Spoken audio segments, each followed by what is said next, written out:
दोस्तों नमस्कार। हरियाणा का इलेक्शन छठे फेज में 25 तारीख को कराया जा रहा है, ये आप सभी को विदित है। और जैसा कि मैंने बार बार बताया है कि कांग्रेस का पूरे हरियाणा में आज की टाइम में अपर हैंड है।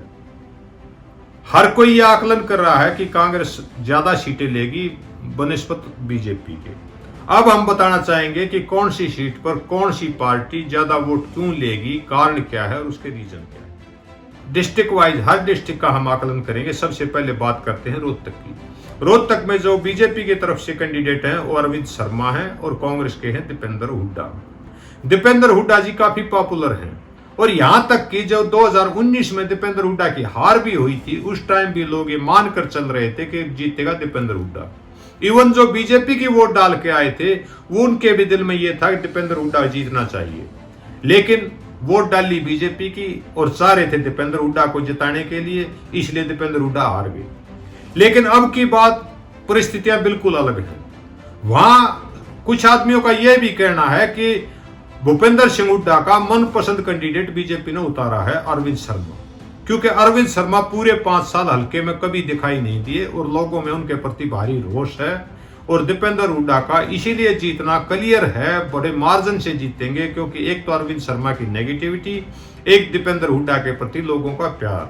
तो वहां से ये श्योर है कि दीपेंद्र हुड्डा इलेक्शन आराम से जीत जाएंगे। हम पूछना चाहे हैं, 5 साल में आज आपने ससरौली गांव दिखा है।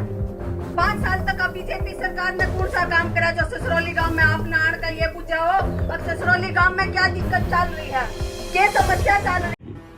अब आता है कुरुक्षेत्र। कुरुक्षेत्र की सीट कांग्रेस ने आम आदमी पार्टी को दी है और वहां से इलेक्शन लड़ रहे हैं सुशील गुप्ता।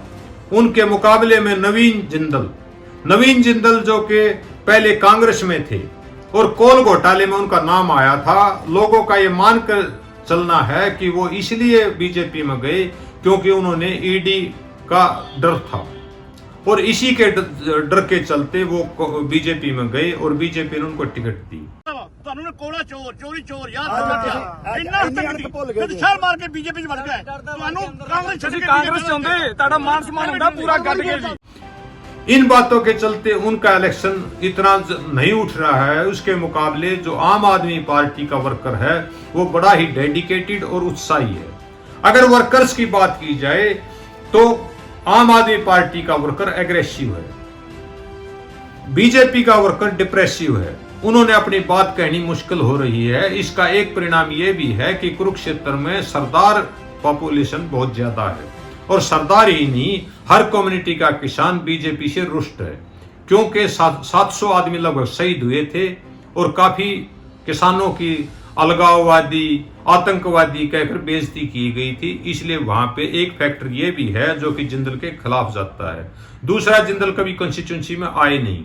लेकिन इसके उल्ट जो गुप्ता जी हैं, सुशील गुप्ता, वो भी नए हैं, आम आदमी पार्टी के अध्यक्ष हैं भले ही, लेकिन वो नए हैं, लेकिन उनकी पकड़ उनसे ज्यादा अच्छी है। लोग मान के चल रहे हैं कि आम आदमी पार्टी के सुशील गुप्ता जीत दर्ज कराएंगे। अब बात आती है हिसार की। हिसार में जो बीजेपी ने कैंडिडेट दिया है और दिया रणजीत चौटाला को और कांग्रेस ने दिया है जेपी को।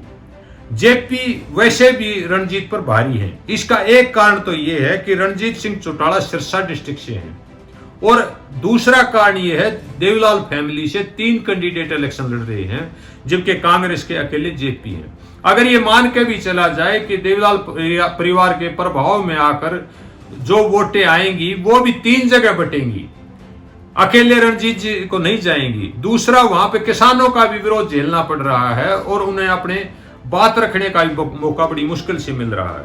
इसका परिणाम यह है कि जेपी वहां आसानी से अपनी जीत दर्ज कराएंगे। अरे बात सुन, देखिए ऐसे बदतमीजी नहीं, चल बार एक आदमी बस बात करे जा रहा, क्या बदतमीजी जबरदस्ती कर रहे हो क्या? जबरदस्ती कर रहे? मैं मेरी बात करने आया हूँ, आपको छोड़ो, जिसको वोट पसंद हो डाले। अब बात आती है सोनीपत की। सोनीपत से जो बीजेपी ने कैंडिडेट दिया है वो मोहनलाल बडोली को दिया है और जो कांग्रेस ने दिया है वो सतपाल ब्रह्मचारी को दिया है। दोनों ही कैंडिडेट नए हैं, दोनों ही ब्राह्मण समाज से हैं, लेकिन उन सीटों पर जाट बाहुल सीट है और जाट बाहुल सीट होने के कारण भूपेंद्र सिंह हुड्डा का काफी अच्छा प्रभाव है। और उस प्रभाव के चलते कांग्रेस कैंडिडेट आसानी से उस सीट को निकाल लेगा। मोहनलाल बडोली प्रभावी कैंडिडेट नहीं है, दूसरा ऊपर से वो जाट प्रभावित एरिया है, इसलिए वो भूपेंद्र हुड्डा की मदद से आसानी से वो सीट कांग्रेस निकाल लेगी। अब बात आती है गुरगोन की। गुरगोन से है राव इंद्रजीत और उनके मुकाबले में राज बब्बर को उतारा गया है। राव इंद्रजीत की अपनी पहचान है और साथ में मोदी जी का भी नाम है। उसके उलट राज बब्बर जी बाहरी हैं, उन पर बाहरी का तगमा है। ये अलग बात है कि दोनों बीसी समाज से आते हैं। राज बब्बर जी बीसी ए से आते हैं, सुनार जाति से हैं, और राव इंद्रजीत जी अहीर हैं और बी कैटेगरी से आते हैं।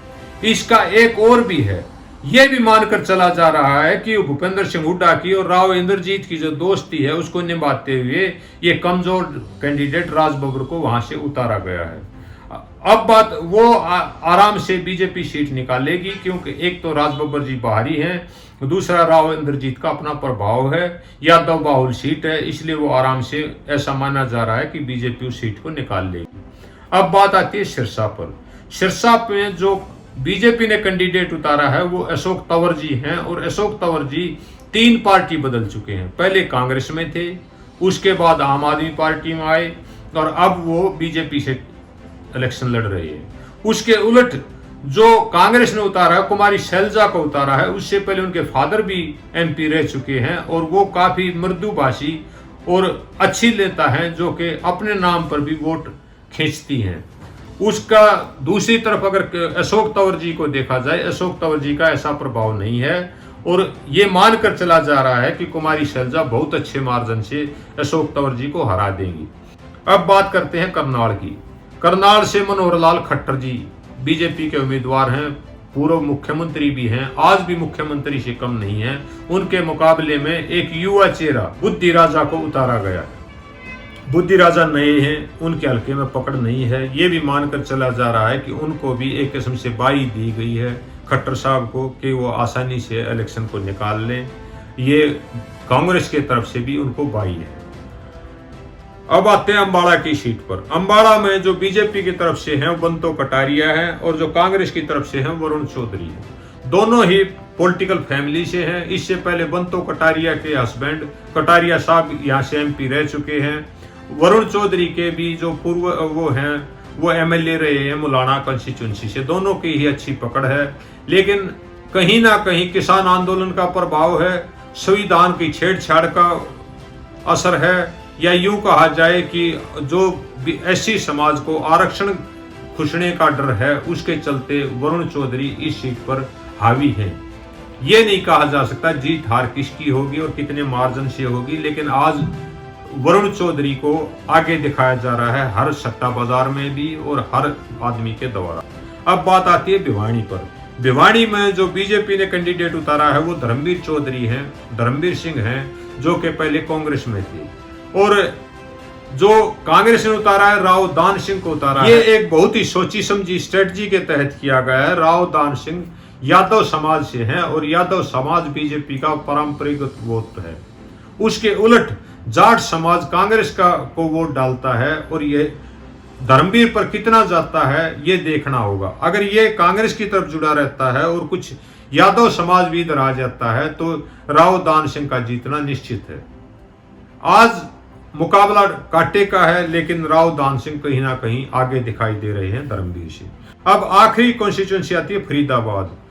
फरीदाबाद से कृष्णपाल गुर्जर, जो कि बीजेपी के कैंडिडेट हैं, उसके खिलाफ कांग्रेस ने भी गुर्जर को ही उतारा है, महेंद्र प्रताप को उतारा है।